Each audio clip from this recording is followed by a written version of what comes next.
Let's go! Personally, I think the more pressure, the better. We start off here with a pretty impressive throw from JJ McCarthy. He looks off to the left, and there is a lot of pressure. His left tackle gets beat to the inside. So this, honestly, at the bottom of the screen right here is really impressive stuff from Washington. They see Colston Loveland in motion. The corner picks him up in motion. Tight end gets picked up by this zone defender. So look at what J.J. McCarthy does. He reads that it's a 3v2 over here. Nothing is open. So he scans backside to the stop route over the middle, and he feels the pressure. Look at that wide base. Is still able to make the throw while getting hit.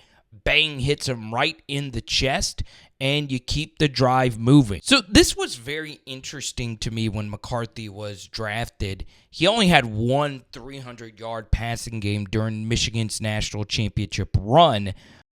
He is still very young. This was only a year 3 starter, and man, this throw right here is really freaking impressive. So once again, they have this sniffed out. There is a lot of pressure. You have a little split zone action. Try to get this football here to Roman Wilson in the flat. So McCarthy sees that this is not open. So he gives ground and is able to work all the way to the backside deep over dig-ish route.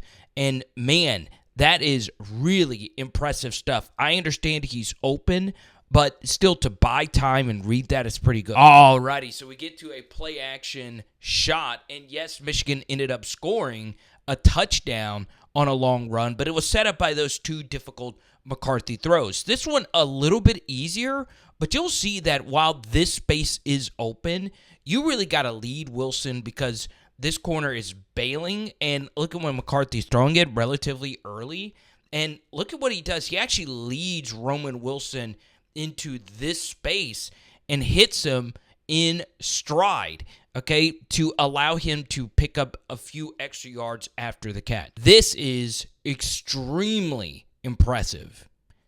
So, JJ McCarthy, because the Michigan run game had been working so well, has the extra benefit of throwing in clear kind of rushing formations, right? Michigan did a really good job of this, and they have a play-action fake. And what happens here is this becomes a 3-level flood-ish concept. So you have a deep over here, you have a post here, and where this is designed to go is Colston Loveland on this little corner route. Okay, so you have the 3 levels. You have the flat right here, you have the vertical, and then you have Loveland. And you see, normally this is going to be open, but this defender right here did a good job giving ground and getting into the space. So, in theory, you could say this should go to the post, but you're never really throwing the vertical clear out in this situation. So what does he do? Well, he rolls out to the right side and plays scramble drill football with Loveland, and he sees that Loveland is working back to him. And look at when he's actually deciding to throw this football. It's not when Loveland is wide the frick open. He gets it before Loveland starts working back in his direction. That's really good chemistry, even though now they're NFC North rivals. And that ball was dropped by Loveland. So we get to the 3rd and East Lansing here. And yes, on the press man, the corner got away here with hands to the face right there. They're never really calling that when it comes to hand fighting. But, you know, this was a problem with Michigan because they had a conservative on 4th down coach. It hamstrings your offensive play calling, right? To where Michigan is only running things basically to the sticks. Okay, now in theory, you should just throw this football right here to Loveland and see what he can do. But he just dropped a pass, so guess what?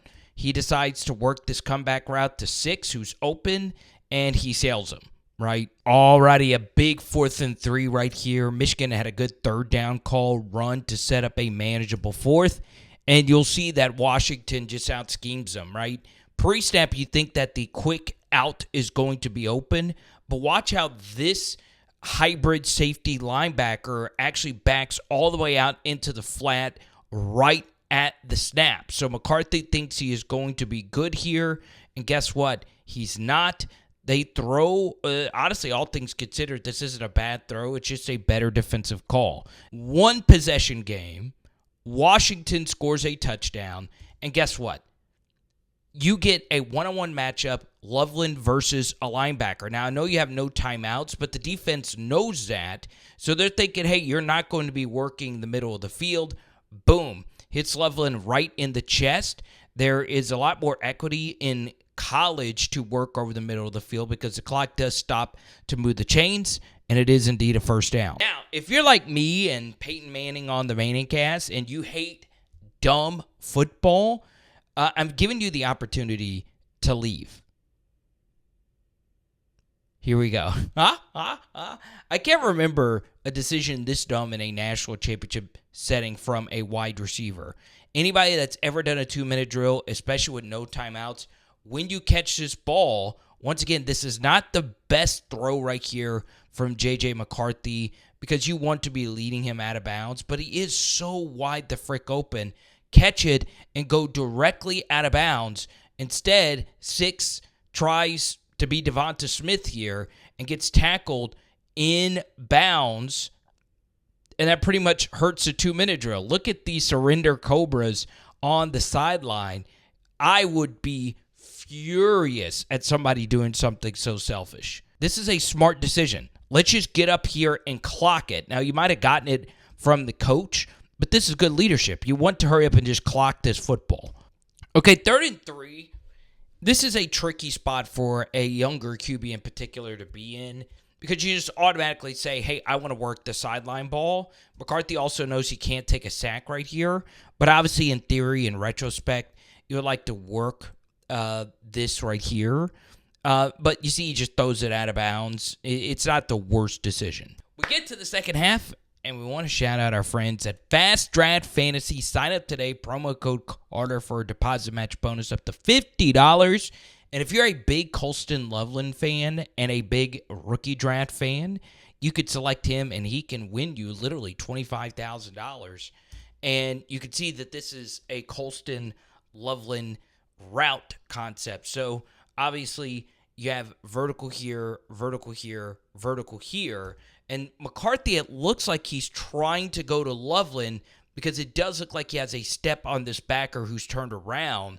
I would have loved to have seen where this ball actually would have ended up. You could also see that the shallow drag was also wide open, but it gets deflected at the line of scrimmage. So one thing you've noticed from watching JJ today is there was a decent amount of pressure that he had to deal with in this game. Now, it wasn't as if it really affected him because the run game was so good, but the pass protection was very shaky. So you can see right here that Washington is running a twist stunt, and the offensive tackle elects to let the DT go to the inside as he picks up the twister coming around. Or it could just be that the tackle just kind of whiffed. You could see that he kind of overset, lean forward, and the end is through. All right. So if he actually had time, practically it's the same-ish concept you saw the play before. You have an underneath drag option, but instead of this being 3 verticals, there's actually a dagger concept being run behind these 2 verticals, and that's very difficult to deal with if you're the zone deep defenders.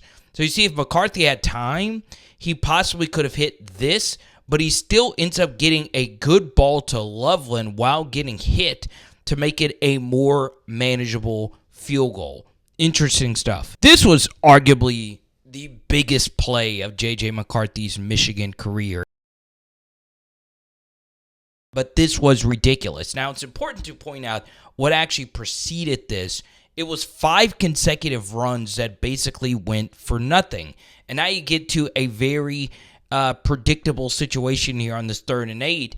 And a tendency that Michigan tended to have was on these 3rd and mediums, just basically running everything at the sticks. Now, you did have one underneath route right here from Roman Wilson, but JJ McCarthy feels some pressure, okay? Nothing is open, and look at what he decides to do. He steps this way and finds a gap to run through, and you could see with Washington having so many deep zone defenders that JJ McCarthy just decided to use his legs, but this is where it got very spicy. Picks up the first down, splits those defenders, and picks up an extra 10 to 12-ish yards because of it. Really, really, really crazy stuff. Then on the very next play, you're thinking as a Washington defense, well, they're definitely going to be running it, and guess what? That's not what they're doing. It's a pull run the entire way with McCarthy. You get some decent second-level blocks right here, and this is what JJ McCarthy can bring to your offense. Now, how many design runs will we see Kevin O'Connell actually bring out? I don't know. But I do expect a decent amount for a first-year starter. Michigan eventually punted. They ran a few wide receiver screens that got blown up, and now we get to here. All right, play action fake, and guess what worked earlier? The deep over from the opposite side. So play action fake, and you're supposed to see if either of these are open. They're not, and now you work to your next progression, and he hits 6 right in stride. Good enough for him to be able to run upfield, but he drops it. Okay, 6 had an absolutely atrocious game. So this is some really intricate stuff. This Washington defense was very well coached throughout the year, and one thing they did a good job of was limiting Colston Loveland. You know, it's your third down machine. You motion him, and guess what? The guy that was at the line of scrimmage matches him pre-snap, all right? So is there anything that McCarthy could have thrown here that would have been open within the structure of the play? The answer to that is no. So he decides to roll out to the right side, and that's a defensive tackle he's going up against. And watch what actually happens. 52 barely gets a piece of him. That is one of the best shoestring tackles I have ever seen. I would have loved to have seen what McCarthy would have decided to do. Does he find Colston Loveland right here on the redirect? Does he find 6, who does a good job of getting open right here? I don't know. But you are forced again to punt. Now, this throw is probably the most complex throw to break down. So you're up by 7. All you need is a field goal to get this into a 2-possession game. Your defense is playing really well. And before I show you this throw, I really need your help in the comment section if you really think JJ McCarthy is going to be elite, because I saw this from PFF. He has a higher passing touchdown total line, according to the Vegas experts, than all of these QBs. And it looks like this is a potential RPO, but it looks like this is play action all the way. All right, so once again, the right tackle gets beat to the inside. But this is a quick developing play. Take Colston Loveland over the middle. Okay, so there is a lot of pressure right in McCarthy's lap. He feels it. And look at when he's actually deciding to throw this ball. Okay, it's where Loveland is right here into this window. Now, the most underrated thing, because McCarthy's not the biggest guy, his ball velocity is so freaking good. Okay, this is an absolute piss missile. Look, it almost ripped through Carson Loveland's finger tips right here. Holy crap. He catches it and is somehow able to keep his feet, and this ends up being basically the dagger. Okay, and that's the underrated thing for McCarthy in this game. How many near sacks he was able to avoid, right? That could have easily been a strip sack. Instead, it is an absolutely massive gainer. All right, this is some really, really, really good play calling for Michigan, okay? You run the fake pitch into the boundary. This is a very college-y concept that's difficult for college defenses to defend, because in the NFL, boundary plays are very different because the hashes are so much thinner, right? So plays into the boundary, if you really are able to sell a quick pitch into the boundary, you have so much more field to operate with, okay? Lane Kiffin's the absolute best at this. So look at this fake pitch it to the boundary. Look at how many bodies are over here. 1, 2, 3, 4, 5, 6 guys committed to this fake pitch to the left to the third string running back. And you'll see he flips it to Roman Wilson here in the flat for a nice gain. So a really good play call. Now, I'll be honest. I think that Vegas projection is ridiculous. I also think JJ McCarthy's environment, someone hamstrung him having better numbers. Now, he could have made that deeper throw, but hit the simple flat route. I get it. But let me know what you guys think down below.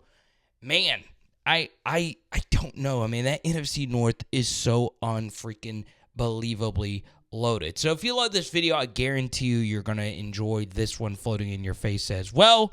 And get in the comment section. Let me know what you guys think about JJ. It is PHN. And tonight we're doing mahi mahi.